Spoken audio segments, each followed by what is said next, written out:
இருந்து வேவு பாப்பியா? இன்னும் பெண்கள் கிட்ட எப்படி நடந்துக்கணும்னு உனக்கு தெரியாதுல்ல? உன்ன மாதிரி வயசானவங்களுக்கும் எனக்கு என்ன சம்மந்தம் இருக்கு சொல்லு. இப்ப நீ என்ன சொன்ன? ஒரு நிமிஷம், மைண்ட் வாய்ஸ் நினைச்சு சத்தமா பேசிட்டேன்.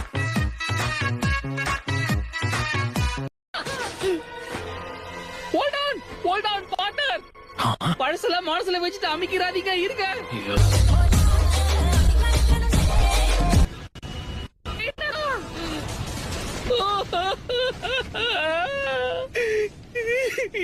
என்னதான் ஸ்ட்ரிக்டா இருந்தாலும் நீங்க நல்ல பார்ட்னர் தெரியுமா?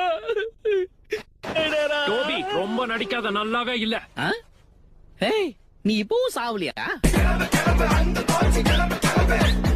கெத்தா நடந்துக்கலன்னா உன்னை வெத்தாக்கிடுவாங்க. நல்லா கேட்டுக்கோ, கலைங்கிறது எப்படி இருக்கணும் தெரியுமா? சிச்சுவேஷன் எப்படி இருந்தாலும் சரி, அத நம்ம கூலா ஹேண்டில் பண்ண கத்துக்கணும். அதாவது நோகாம அடுத்தவனை கோத்து விட்டு நீங்க நேம் வாங்கிட்டு போயிடுவீங்க, அதானே?